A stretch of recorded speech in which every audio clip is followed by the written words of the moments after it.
Okay, clickbaity title check and clickbaity thumbnail check.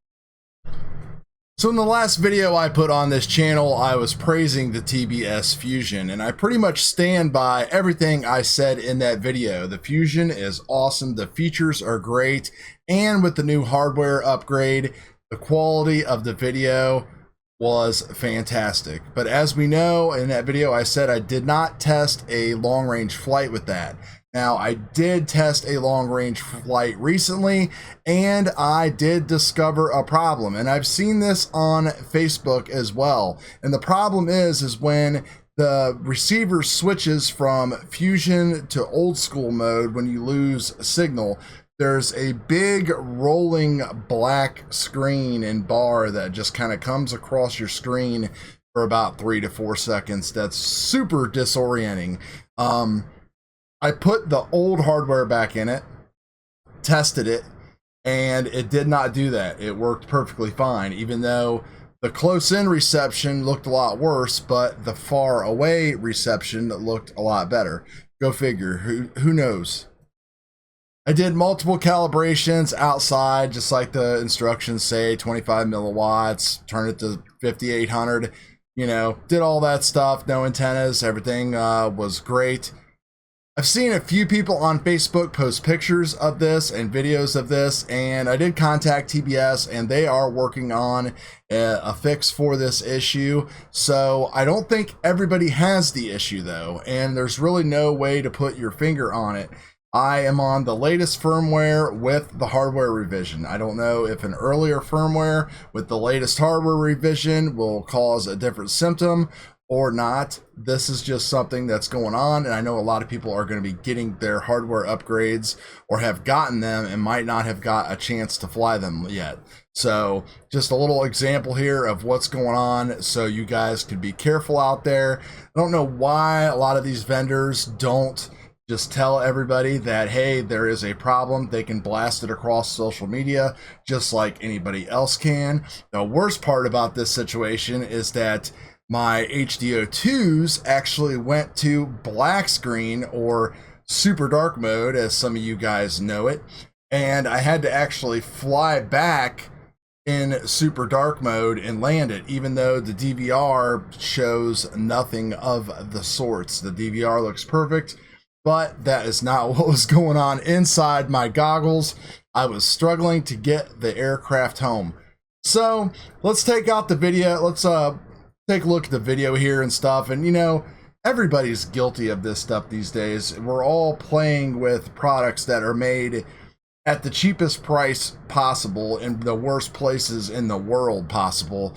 It just kind of is what it is. But it seems like lately, from Bardwell popping and ESC to all of the Radio Master jumper type of problems with ribbon cables and all this kind of stuff, I see a lot of people having Tango 2 issues where all they need to do is update the firmware. Don't know why it's up to us and people blasting away on social media to fix these issues when everybody should be aware of them. And you know, all these people and businesses have live stream accounts and stuff like that, that they could just basically say, hey, this is an issue, we're working on this, and maybe save some people some time and some pain, you know, because it's not like an RC car that would like break down after some kind of an update or a new part where you could walk 100 feet and get it. You know, we're talking about a $600, $700, $800 ship with the GoPro and everything on it that might be a mile away. So I'm not 100% sure. You know, somebody always has to be the bad guy or whatever. For the couple hundred of you that watch this, hopefully a couple of you will be aware, and when there's an update that fixes this, I will definitely let you guys know. So let's take a look at the video.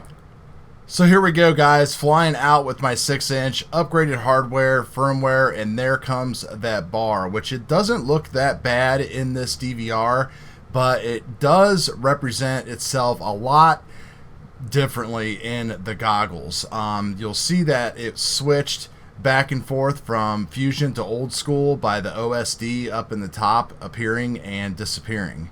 So here we are the next morning with the old hardware installed, and you can see I'm flying a lot further away, and I'm still in fusion mode. I have a lot better reception for some odd reason.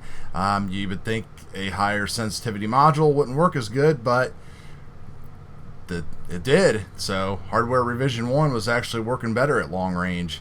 And there was the blip to fusion, which was pretty much seamless. That right there, I'm not 100% sure what that was, but right now I am flying through the HDOs in complete dark mode. I can barely see what is going on. Anybody who owns HDO2s, I'm pretty sure, has experienced this issue. And this is extremely frustrating because Fat Shark really hasn't came out and provided an answer. They say in some cases that it's a bad LED driver board, and I believe some people have sent theirs in to be replaced and it got them back and it's the same issue. And no, it's not the battery. I've tried different battery packs, power play, everything like that, and the issue still persists. So there you have it, guys. I don't really know what to say or what to do. It's really hard to show things after looking back at the DVR, because the DVR represents some stuff correctly and some stuff very, very incorrectly. So the issue is, again, when you're flying at range and it makes a switch from fusion to old school mode, you'll see the OSD disappear. It should pretty much be almost a flawless transition like it was in the second clip with the revision 1 hardware. Revision 2 hardware, the transition is the whole screen kind of goes black. A black bar comes up on the screen and it kind of rolls off the screen like that, and then you're back into old school mode. But then when you turn around or you regain sensitivity, it actually will pick back up into fusion mode without a hiccup. So they'll get it sorted out. No big issues going on with that. I know that will be all good. That's pretty much about it. So hopefully this helps some of you guys out and might save you some hiking into the mountains or such. So we'll talk to you guys later.